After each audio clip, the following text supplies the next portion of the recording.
My dear student, कैसे हैं आप लोग। उम्मीद करता हूं कि आप लोग स्वस्थ होंगे, मस्त होंगे, अपनी पढ़ाई में व्यस्त होंगे। दोस्तों, मैं विनय विश्वकर्मा आपका स्वागत करता हूं आपके अपने चैनल विनय से स्टडी में। दोस्तों, आज की वीडियो में हम क्लास 12 बायोलॉजी का मॉडल पेपर को सॉल्व करेंगे, जो कि हमारे बोर्ड एग्जाम में पूछा जाने वाला है। तो आज का वीडियो आपके लिए मोस्ट इंपॉर्टेंट होगा। अगर आप वीडियो बनाए तो वीडियो को लाइक कर दीजिए, चैनल अपने सब्सक्राइब कर दीजिए, क्योंकि आज की वीडियो में हम पूरे पेपर को सॉल्व करेंगे। तो वीडियो में लास्ट तक बने रहिएगा। अगर आप वीडियो बनाए तो वीडियो को लाइक कर दीजिए, चैनल को सब्सक्राइब कर दीजिए, बेल आइकन को प्रेस कर दीजिए, क्योंकि बोर्ड एग्जाम के हर इंपॉर्टेंट टॉपिक का वीडियो आपको डेली मिलता रहेगा। तो ये वीडियो को स्टार्ट करते हैं। देखिए, इस प्रकार से हमारा पेपर आएगा। यहाँ पे दिया आपको अनुक्रमांक, जहाँ पे आपको अपना रोल नंबर लिखना होगा, यहाँ पे आपको अपना नाम लिखना होगा, और हमारा समय रहेगा 3 घंटा 15 मिनट का, और पूर्णांक होता है 70 नंबर का। उसके बाद देखिए हमारा निर्देश क्या दिया, हमको निर्देश को ध्यान से पढ़ना होगा। तो देखिए निर्देश क्या दिया है, देखिए नोट में हमें दिया है कि प्रारंभ के 15 मिनट परीक्षार्थियों को प्रश्न पत्र पढ़ने के लिए निर्धारित हैं। यानी जो शुरुआत का 15 मिनट है, उसमें आपको प्रश्न पत्र पढ़ना है, और 3 घंटे आपको लिखना है। निर्देश नंबर 1, सभी प्रश्न अनिवार्य हैं। दूसरा है, आवश्यकता अनुसार अपने उत्तरों की पुष्टि नामांकित रेखा चित्रों के द्वारा कीजिए। यानी जहां पर प्रश्न में चित्र पूछे, वहां पे चित्र भी आपको बनाना है। तीसरा है, प्रत्येक प्रश्न के निर्धारित अंक उनके सम्मुख अंकित है। यानी जो प्रश्न जितने नंबर का है, उसके सामने उसका अंक लिखा हुआ है। अब देखिए हमारा आ गया बहुविकल्पीय प्रश्न। देखिए बहुविकल्पीय प्रश्न हमारा आ गया। यहाँ पे देखिए, सही विकल्प चुनकर अपनी उत्तर पुस्तिका में लिखिए। तो देखिए का क्वेश्चन है कि द्विनिषेचन का तात्पर्य है। ए ऑप्शन है, दो नर युग्मकों का अंडकोशिका से संयोजन। बी ऑप्शन है, एक नर युग्मक का अंडकोशिका से तथा दूसरे का द्वितीयक केंद्रक से संयोजन। तीसरा है, एक नर युग्मक का अंडकोशिका से दूसरे का सिंजिंड कोशिका से संयोजन। और डी है, इनमें से सभी। तो देखिए द्विनिषेचन का तात्पर्य है एक नर युग्मक का अंड कोशिका से तथा दूसरे द्वितीय केंद्रक से संयोजन। तो यहाँ पे ऑप्शन नंबर हमारा बी सही हो जाएगा। अब आगे देखिए, खा वाला क्वेश्चन देखिए क्या कह रहा है। देखिए खा वाला क्वेश्चन है कि बीजांड का वह स्थान जहां बीजांड वृत्त जुड़ा होता है उसे कहते हैं। ए ऑप्शन है निभाग, बी ऑप्शन है नाभिक, सी ऑप्शन है केंद्रक, और डी ऑप्शन है माइक्रोपाइल। तो देखिए बीजांड का वह स्थान जहां पे बीजांड वृत्त जुड़ा होता है उसे नाभिक कहते हैं। तो यहाँ पे ऑप्शन नंबर हमारा बी सही हो जाएगा। अब देखिए गा वाला क्वेश्चन है कि जेनेटिक इंजीनियरिंग का उपयोग होता है। ए ऑप्शन है कृषि में, बी ऑप्शन है चिकित्सा में, और सी ऑप्शन है वैक्सीन बनाने में, और डी ऑप्शन है इनमें से सभी। तो देखिए जेनेटिक इंजीनियरिंग का उपयोग सभी में होता है इनमें से। तो यहाँ पे ऑप्शन नंबर हमारा डी सही हो जाएगा, इनमें से सभी। आगे देखिए, घा वाला क्वेश्चन है कि टीबी के टीके का नाम है। टीबी के जो टीबी का टीका है उसका नाम क्या है। तो देखिए ए ऑप्शन है PAS, बी ऑप्शन है OPV, सी ऑप्शन है DPT, और डी ऑप्शन है BCG। तो देखिए टीबी के लिए जो टीका लगता है वो BCG होता है। तो यहाँ पे ऑप्शन नंबर हमारा डी सही होगा। अब देखिए हमारा आ गया निश्चित उत्तरीय प्रश्न। तो देखिए यहाँ पे प्रश्न संख्या हमारा दूसरे का क्या कह रहा है। देखिए ये हमारा प्रश्न संख्या दूसरे का वाला क्वेश्चन। देखिए कह रहा है प्रश्न कि पुष्प का दल का क्या कार्य है। पुष्प में दल का क्या कार्य होता है। तो उत्तर देखिए, पुष्प पौधों का जनन अंग होता है। इसके 4 भाग होते हैं, बाह्य दल, दलपुंज, पुमंग, जायांग होते हैं। दलपुंज का कार्य कीटों को आकर्षित करके परागण क्रिया में भाग लेना है। जो दलपुंज होता है कीटों को आकर्षित करता है, जिससे क्या होता है, परागण होता है। अब देखिए अगला क्वेश्चन क्या है। अगला क्वेश्चन देखिए क्या है। अगला क्वेश्चन है वृषण के 2 प्रमुख कार्य लिखिए। तो देखिए वृषण के 2 प्रमुख कार्य कौन कौन से हैं। देखिए वृषण के 2 प्रमुख कार्य हैं। नंबर 1 है, वृषण का मुख्य कार्य है शुक्राणु का उत्पादन और उसका भंडारण करना, यानी शुक्राणु निर्माण करना और शुक्राणु को इकट्ठा रखना। और दूसरा है नरलिंग हार्मोन्स टेस्टोस्टेरोन का श्रावण करना। ये होता है वृषण का कार्य। अब देखिए गा वाला क्वेश्चन क्या है। देखिए गा वाला क्वेश्चन क्या कह रहा है। यहाँ पे देखिए गा वाला क्वेश्चन है कि IUD का पूरा रूप लिखिए, यानी पूरा नाम लिखिए। तो देखिए IUD का पूरा नाम होता है अंतः गर्भाशयी युक्ति, ये होता है इसका पूरा नाम। अब देखिए घा वाला क्वेश्चन क्या है। देखिए यहाँ पे घा वाला क्वेश्चन क्या है। देखिए घा वाला क्वेश्चन कह रहा है कि डाउन सिंड्रोम क्या है, इस पर संक्षिप्त टिप्पणी लिखिए। तो देखिए उत्तर, डाउन सिंड्रोम गुणसूत्र के 21वें जोड़ी में एक अतिरिक्त गुणसूत्र बढ़ जाने के कारण होता है। इसी कारण इसे टाइसोमी भी कहा जाता है।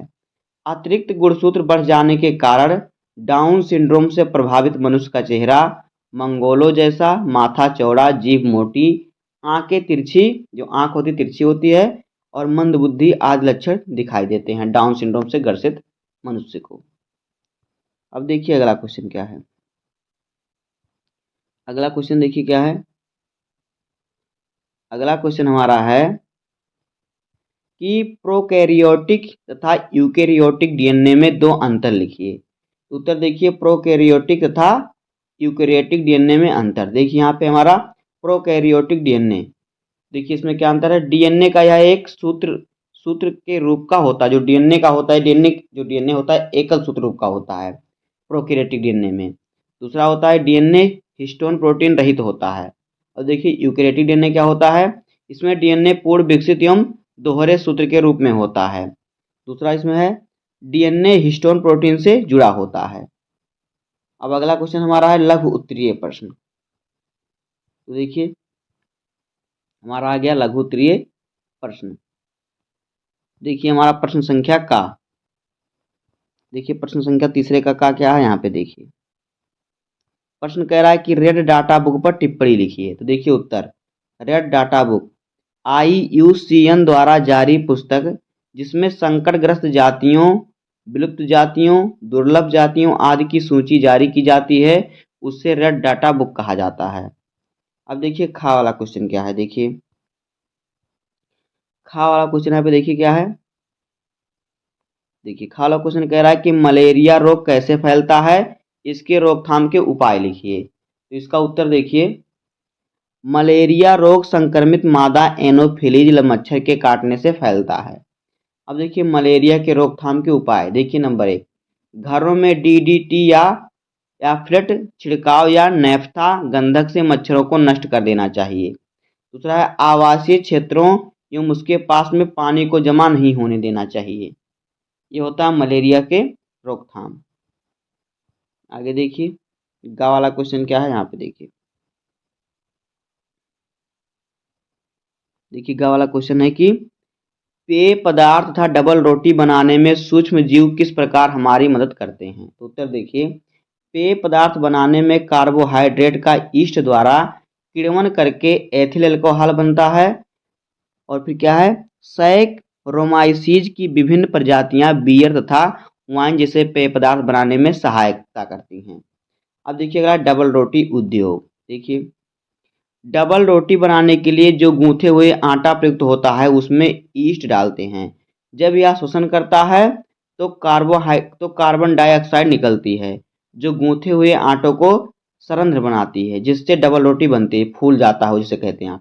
डबल रोटी बनाने के लिए मुख्यतः सैकरोमाइसीज से सेरेबेसी का उपयोग किया जाता है। अब आगे देखिए अगला क्वेश्चन देखिए क्या है। अगला क्वेश्चन है कि पुनर्योगज डीएनए की क्या उपयोगिता है। तो देखिए उत्तर देखिए, पुनर्योगज डीएनए की क्या उपयोगिता है। उत्तर देखिए, पुनर्योगज डीएनए की उपयोगिता निम्नलिखित है। नंबर 1, वातावरणीय असंतुलन जैसे कि ठंडा, सूखा, ताप, मिट्टी में लवण की अधिकता के प्रति अनुकूलता प्रदर्शित करने वाले पौधों का निर्माण। दूसरा है खाद्य पदार्थों के पोषक स्तर में वृद्धि जैसे कि गोल्डन राइस का विकास, जिसमें विटामिन ए की प्रचुर मात्रा पाई जाती है। तीसरा है मृदा उर्वरता को क्षीण होने से बचाना। और चौथा है पौधे द्वारा खनिज उपयोग क्षमता में वृद्धि। और पांचवा है पीड़कनाशी प्रतिरोधी फसलों का विकास। अब देखिए पांचवा क्वेश्चन क्या है। यहाँ पे देखिए पांचवा क्वेश्चन है कि बीटी कपास पर संक्षिप्त टिप्पणी लिखिए। तो देखिए बीटी कपास पर संक्षिप्त टिप्पणी। देखिए हेडिंग हमारा बीटी कपास। तो बीटी एक प्रकार का जीव विष है जिसे बेसिलस थुरिनजिएंसिस से निर्मित किया जाता है। बीटी जीवाणु के जीन को क्लोनीकृत करके इसे पौधों में स्थानांतरित कर दिया जाता है, जिससे पौधों में पीड़कों के प्रति प्रतिरोधक क्षमता उत्पन्न हो जाती है। अब देखिए चौथे का क्वेश्चन क्या है, यहाँ पे देखिए चौथा नंबर क्वेश्चन हमारा है कि एक आवृतबीजी पौधों का प्रारूप बीजांड की संरचना का सचित्र वर्णन कीजिए। तो देखिए उत्तर, इसमें हमें चित्र भी बनाना है। तो देखिए बीजांड पर एक वृंत तंतु द्वारा जुड़े रहते हैं। इस तंतु को बीजांड वृंत कहा जाता है। बीजांड का वृंत से जुड़ने वाले स्थान को हाइलम कहते हैं। क्या कहते हैं? हाइलम कहते हैं। बीजांड के आधार को निभाग कहा जाता है। यहाँ से अध्यावरण निकलते हैं। बीजांड का मृदुतक कोशिकाओं से बना होता है। बीजांड का अध्यावरण आवरण द्वारा घिरा रहता है, जिसे बीजांड द्वार कहा जाता है। इसी के द्वारा परागनलिका बीजांड में प्रवेश करती है। यहाँ पे देखिए बीजांड का जो चित्र है, यहाँ पे देखिए यही बीजांड का चित्र है। इसको आप स्क्रीनशॉट ले सकते हैं। इसका चित्र हमने अपने चैनल पर बता दिया है, कैसे बिना देखे इसको बनाएं और इसका नामांकन करें, वहां से आप देख सकते हैं। आगे देखिए खा वाला क्वेश्चन है कि पक्षियों तथा मधुमक्खियों में लिंग निर्धारण को समझाइए। तो देखिए पक्षियों में लिंग निर्धारण, देखिए पक्षियों में कैसे लिंग निर्धारण होता है। देखिए पक्षियों तथा कुछ मछलियों में मादा विषम युग्मजी, जो मादा होती है इसमें विषम युग्मजी यानी कि WZ गुणसूत्र पाया जाता है, तथा नर समयुग्मजी होता है। जो नर होता है वो समयुग्मजी होता है, यानी उसके समयुग्मजी वाले गुणसूत्र होते हैं, उनमें Z गुणसूत्र पाया। जैसे कि मनुष्यों में क्या होता है, पुरुष विषम युग्मजी होता है और मादा समयुग्मजी होती है। लेकिन यहाँ पे क्या होता है, यहाँ पे देखिए क्या होता है, यहाँ पे जो मादा होती है वो विषम युग्मजी होती है, लेकिन नर जो होता है समयुग्मजी होता है। देखिए पक्षियों में लिंग निर्धारण की यह विधि XY निर्धारण के समान ही होती है, यानी मनुष्यों के समान ही होती है। मादा में 2 प्रकार अंडाणु बनते हैं एवं संतान का निर्धारण मादा के अंडाणु पर निर्धारित करता है। देखिए मादा में होता है WZ गुणसूत्र और नर में होता है ZZ गुणसूत्र। जब जड़ से आकर मिलता है तो ये मादा पक्षी का जन्म होता है, और जब फिर जड़ W से मिलता है तो ये नर पक्षी का जन्म होता है। अब आगे देखिए मधुमक्खियों में लिंग निर्धारण। देखिए मधुमक्खी में लिंग निर्धारण मधुप ड्रोन द्वारा प्राप्त क्रोमोसोम की समुच्चय संख्या पर आधारित है। रानी मधुमक्खी का निर्माण शुक्राणु एवं अंडाणु के निषेचन के फलस्वरूप होता है, तथा नर ड्रोन का निर्माण अनिषेचित अंडे से होता है। मादा द्विगुणित होती है, जिसमें गुणसूत्रों की संख्या 32 होती है।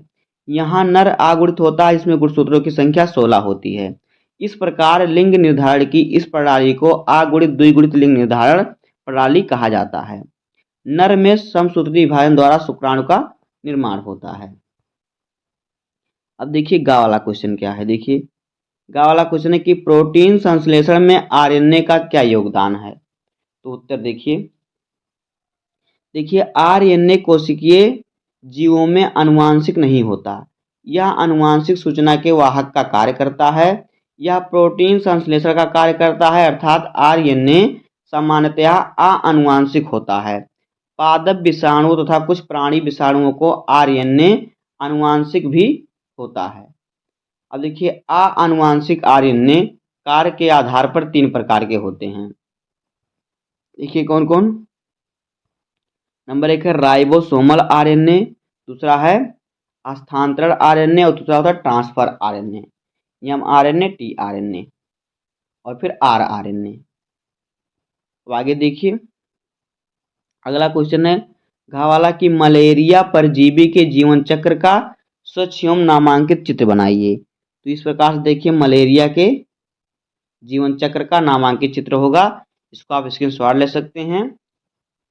आगे देखिए अगला क्वेश्चन है 5वें का देखिए कह रहा है कि जैव उर्वरक क्या है, कृषि में इसका क्या उपयोग है। तो उत्तर देखिए जैव उर्वरक जैविक अवशेषों को सूक्ष्म जीवों द्वारा खाद में परिवर्तित कर दिया जाता है, जिसमें पौधों के लिए पोषक तत्व तथा ह्यूमस होते हैं, जो मिट्टी की उर्वरा शक्ति को बढ़ाते हैं, जैविक उर्वरक कहलाते हैं। अब देखिए कृषि में इसका उपयोग। देखिए कृषि में विभिन्न प्रकार के सूक्ष्म जीव जैव उर्वरक के निर्माण में बहुत उपयोगी होते हैं। जैविक अवशेषों से जैविक खाद के निर्माण में इनका बहुत उपयोग होता है। जैविक अवशेषों से जैविक खाद के निर्माण में इनका बहुत योगदान है। ये पोषक पदार्थों की मात्रा में वृद्धि करके पादपों की वृद्धि एवं मिट्टी की उर्वरा शक्ति को बढ़ाने के लिए उत्तरदायी होते हैं। अब देखिए अगला क्वेश्चन क्या है, प्लाज्मिड वेक्टर पर टिप्पणी लिखिए। देखिए प्लाज्मिड वेक्टर, देखिए प्लाज्मिड जीवाणु कोशिकाओं में प्राकृतिक रूप से पाया जाने वाला दोहरा स्टैंड वाला डीएनए अणु है, जो केंद्रकाभ के गुणसूत्रीय डीएनए से बाहर स्थित होता है। इसमें एक द्विगुणन प्रारंभन स्थल होता है तथा इनका विभाजन कोशिका विभाजन से अलग स्वतंत्र रूप से होता है। प्लाज्मिड जीवाणु कोशिका में एक से लेकर सैकड़ों तक हो सकते हैं। डीएनए अणु जिसमें किसी पोषक कोशिका में गुणन करने की क्षमता होती है तथा जिसमें क्लोन किए जाने वाले बीजातीय डीएनए खंड को जोड़ा जा सकता है, वाहक कहलाता है। एक अच्छे वाहक में प्रतिकृतिकरण की उत्पत्ति स्थल, एंटीबायोटिक प्रतिरोधी जीन तथा क्लोनिंग स्थल उपस्थित होते हैं। अब देखिए अगला क्वेश्चन। अगला क्वेश्चन है कि जीन थेरेपी और एंजाइम थेरेपी को उदाहरण सहित स्पष्ट कीजिए। तो देखिए जीन थेरेपी यानी जीन चिकित्सा थेरेपी हमारा हेडिंग है। तो देखिए जीन की क्रियाशीलता के अध्ययन के बाद आनुवांशिक दोष वाली कोशिकाओं के उपचार के लिए गलत अथवा निष्क्रिय जीन का सामान्य जीन से प्रतिस्थापित कर दिया जाता है। इस तकनीकी को जीन चिकित्सा कहते हैं। सामान्य जीन को व्यक्ति में या भ्रूण में स्थानांतरित किया जाता है। अब देखिए एंजाइम थेरेपी क्या होती है। देखिए यह प्रतिरक्षा तंत्र में संलग्न एंजाइम की त्रुटि को ठीक करने के लिए उपयोगी है। इसमें रोगी के अस्थमज्ज को शल्य चिकित्सा द्वारा विकास कर आनुवांशिक अभियांत्रिकी एडीए युक्त विषाणु से संक्रमित करके रूपांतरित कोशिकाओं को पुनः रोगी में स्थापित कर दिया जाता है। एंजाइम थेरेपी का प्रयोग डिलीवरी तंत्र के रूप में नहीं किया जा सकता। इसका उदाहरण SCID है जिसमें कि एडीए एंजाइम की कमी होती है। अब आगे देखिए अगला क्वेश्चन है कि किन्हीं दो कीटभक्षी पौधे का वर्णन कीजिए। तो देखिए कीटभक्षी पौधे क्या होते हैं। कीटभक्षी पौधे कीटे को पकड़कर अपनी नाइट्रोजन की आवश्यकता को पूरा करते हैं। ये पौधे दलदली भूमि में उगते हैं। इस प्रकार की भूमि में नाइट्रोजन यौगिक का अभाव होता है। नंबर 1 है ब्लडवर्ड पौधा, दूसरा है कटपर्डी पौधा। अब देखिए 6वां का क्वेश्चन क्या है। देखिए क्या कह रहा है 6वें का। देखिए कह रहा है कि जैव विविधता की परिभाषा लिखिए, इसके संरक्षण की 2 विधियों का उल्लेख कीजिए। तो देखिए हमारा हेडिंग है जैव विविधता। तो देखिए विभिन्न प्रकार के जीवों की उपस्थिति जो संरचना, आकृति, आकार, स्वभाव, कायिकी आदि में भिन्न होती है।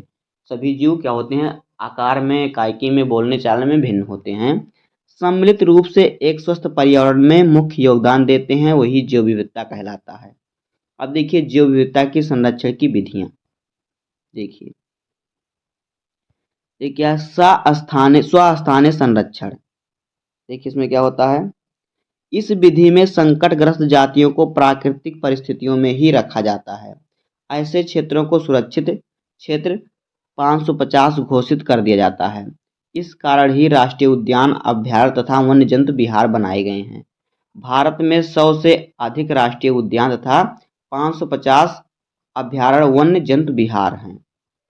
अब देखिए उत्स्थानीय संरक्षण। देखिए क्या होता है, इस विधि में संकटग्रस्त जातियों को उनके प्राकृतिक आवासों से हटाकर प्राणी उद्यानों, सफारी पार्कों, फील्ड बैंक, वनस्पति उद्यान एवं क्रायो प्रिजर्वेशन द्वारा रखा जाता है। अब देखिए अगला क्वेश्चन क्या है। अगला क्वेश्चन है कि डीएनए फिंगरप्रिंटिंग का वर्णन कीजिए। तो देखिए उत्तर, डीएनए फिंगरप्रिंटिंग के बारे में सबसे पहले 1984 ईस्वी में एलेक जेफरी ने बताया था। इस तकनीकी को डीएनए टाइपिंग भी कहा जाता है। डीएनए का लगभग 99% भाग सभी जीवों में समान होता है तथा लगभग 1% भाग ही भिन्न होता है। डीएनए फिंगरप्रिंटिंग के लिए रुधिर, लार, बाल, रेजर एवं दंत ब्रश, त्वचा, हड्डी, शुक्राणु आदि से डीएनए प्राप्त करते हैं। इन सब की सहायता से दो व्यक्तियों के डीएनए की तुलना की जाती है। डीएनए के न्यूक्लियोटाइड अणुओं के क्रम की समानता के आधार पर दो व्यक्तियों के डीएनए की समानता देखी जाती है। अब देखिए डीएनए फिंगरप्रिंटिंग के उपयोग। देखिए डीएनए फिंगरप्रिंटिंग के उपयोग, यह न्यायालयीय पहचान जैसे कि हत्या, बलात्कार एवं अन्य अपराधों के निर्धारण में सहायक है। पैतृक परीक्षण में मदद करता है। विलुप्त होने वाले जंतुओं को संरक्षित करने में सहायक होता है। अब देखिए अगला क्वेश्चन क्या है। अगला क्वेश्चन देखिए हमारा आ गया कि मानव स्वास्थ्य तथा रोग पर टिप्पणी लिखिए। तो देखिए मानव स्वास्थ्य तथा रोग हेडिंग हमारा, जब मानव शारीरिक, मानसिक और सामाजिक रूप से स्वस्थ होता है तब इसे स्वास्थ्य के रूप में परिभाषित किया जा सकता है। परंतु जब शरीर में किसी तरह सामाजिक, मानसिक एवं शारीरिक विकार या पीड़ा उत्पन्न हो जाती है तो इसे रोग के रूप में परिभाषित किया जाता है। अर्थात जब शरीर के सामान्य प्रकारों में गतिरोध उत्पन्न होता है तो इस स्थिति को रोग कहते हैं। रोगों के कारक को रोग कारक या फिर रोगजनक या रोगाणु कहते हैं। अब देखिए रोग निम्न प्रकार के होते हैं। नंबर क्या है, एक जन्मजात या फिर वंशागत रोग। तो देखिए जो पीढ़ी दर पीढ़ी वंशागत होते हैं जैसे कि हीमोफीलिया, वर्धानता, दात्र कोशिका रक्तालाप, ये होते हैं क्या होते हैं, जन्मजात या वंशागत रोग। उसके बाद है उपार्जित रोग। ये रोग जन्म के बाद विभिन्न कारणों से होते हैं जैसे कि कुपोषण संबंधी, क्वाशियोकोर और फिर रतौंधी, स्कर्वी, कैंसर, व्यसन, आर्थराइटिस, एलर्जी आदि। उपार्जित रोग निम्नलिखित दो प्रकार के होते हैं, संक्रामक रोग और गैर संक्रामक रोग। अब आगे देखिए अगला क्वेश्चन क्या है। अगला क्वेश्चन है कि सूक्ष्म जीवों के औषधीय उपयोग का वर्णन कीजिए। देखिए औषधि के रूप में उपयोग सूक्ष्म जीव का प्रकार। देखिए विभिन्न प्रकार के सूक्ष्म जीवों का उपयोग औषधि के रूप में किया जाता है। हमारे शरीर में विभिन्न प्रकार के रोगजनक कई रोगों का कारण बनते हैं, पर यही सूक्ष्म जीव रोग निवारक का भी कार्य करते हैं। एलेक्जेंडर फ्लेमिंग ने स्टेफिलोकोकस बैक्टीरिया पर कार्य करते हुए पेनिसिलियम नेट्रोटम नामक मोल्ड से प्रतिजैविक एंटीबायोटिक पेनिसिलिन बनाया। पेनिसिलिन सूक्ष्म जीवों की वृद्धि को रोकने में सक्षम होता है। आगे देखिए आगे कि विभिन्न प्रकार के सूक्ष्म जीवों से प्रतिजैविक का निर्माण निम्नलिखित है। देखिए टेरामाइसिन से क्या होता है, स्ट्रेप्टोकोकस राइमोसम होता है, उत्पन्न होता है। इन जीवों से प्रतिजैविक का निर्माण होता है। उसके बाद टेट्रासाइक्लिन से होता है स्ट्रेप्टोकोकस आरियोफेसियंस। उसके बाद है स्ट्रेप्टोमाइसिन से क्या होता है, स्ट्रेप्टोमाइसिस ग्रीसस होता है, उसके निर्माण होता है। उसके बाद है नियोमाइसिस से होता है स्ट्रे या फिर फ्रेडी। उसके बाद है पेनिसिलिन से होता है पेनिसिलियम नोटेटम आदि। अब देखिए अगला क्वेश्चन हमारा आ गया लघु उत्तरीय प्रश्न। देखिए हमारा लघु उत्तरीय प्रश्न क्या है यहाँ पे देखिए डीएनए की संरचना के वाटसन एवं क्रिक मॉडल को उपयुक्त चित्र बनाकर समझाइए। तो देखिए उत्तर 1953 ईस्वी में वाटसन एवं क्रिक ने डीएनए की द्विकुंडली मॉडल को प्रस्तुत किया एवं डीएनए के विभिन्न लक्षणों का उल्लेख किया। तो देखिए ये हो जाएगा डीएनए का चित्र। यहाँ देखिए ये डीएनए का चित्र हो जाएगा। शर्करा फास्फेट यहाँ पे है, इसके आधार पर जुड़ा है, और यहाँ पे देखिए बेस के आधार पर जोड़ा है। यहाँ पे देखिए जो इसमें जो येलो कलर का वो एडेनिन है, जो ग्रीन कलर का वो थाइमिन है, और जो ऑरेंज कलर का है वो ग्वानिन है, और जो रेड कलर का है वो साइटोसिन है, जिससे जुड़ा हुआ है। आगे देखिए द्विकुंडलीय डीएनए संरचना की विशेषता निम्नलिखित है। देखिए डीएनए दो न्यूक्लियोटाइड से निर्मित होता है जिसके आधार पर शर्करा एवं फास्फेट मूलक जुड़े होते हैं। नाइट्रोजनी क्षार पार्श्व भागों में स्थित होता है। इसमें दोनों श्रृंखलाएं दक्षिणावर्ती कुंडलित एवं एक दूसरे की समांतर होती हैं। एक श्रृंखला 5 से 3 की दिशा है और दूसरी श्रृंखला में 3 से 5 की ओर दिशा है। आगे देखिए दोनों रज्जिकों के क्षार हाइड्रोजन बंध द्वारा जुड़े होते हैं। एक प्यूरीन क्षार एडेनिन, एक पिरामिडीन क्षार थाइमिन से द्विक हाइड्रोजन बंध द्वारा, इसी तरह प्यूरीन क्षार ग्वानिन और पिरामिडीन क्षार साइटोसिन से त्रिक हाइड्रोजन बंध द्वारा जुड़े होते हैं। अब आगे देखिए, डीएनए में नाइट्रोजनी क्षार यूरेसिल का अभाव होता है। यह आरएनए श्रृंखला में एडेनिन से हाइड्रोजन बंध द्वारा जुड़ा होता है, जो यूरेसिल होता है। आगे देखिए, ए यानी कि एडेनिन, थाइमिन और ग्वानिन साइटोसिन क्षारयुक्त डीएनए की श्रृंखला में शर्करा तथा फास्फेट मूलक के साथ जुड़े होते हैं। एक कुंडली का रचना का पूर्ण खंड 34 एंगस्ट्रॉम की दूरी का होता है तथा एक बेस पेयर क्षारयुक्त का दूसरे बेस पेयर के मध्य 3.4 एंगस्ट्रॉम की दूरी होती है। यानी इसकी जो दूरी होती है बीच वाली 3.4 होती है, उसकी जो पूरे खंड की लंबाई होती है 34 एंगस्ट्रॉम होती है। एक पूर्ण चक्र में 10 क्षार युग्म स्थित होते हैं। डीएनए का व्यास 20 एंगस्ट्रॉम होता है। तो दोस्तों, इसी प्रकार से आपको बोर्ड एग्जाम में मॉडल पेपर को सॉल्व करना है। तो बस इस प्रकार से पेपर आएगा। उम्मीद करता हूँ कि आपको वीडियो पसंद आया होगा। अगर आपको वीडियो पसंद आए तो वीडियो को लाइक कर दीजिएगा, चैनल पर नए सब्सक्राइब कर दीजिए, बेल आइकन को प्रेस कर दीजिए, क्योंकि बोर्ड एग्जाम के हर इंपॉर्टेंट टॉपिक का वीडियो आपको डेली मिलता रहेगा। तो मिलता है किसी नेक्स्ट वीडियो में, तब तक के लिए धन्यवाद। जय हिंद।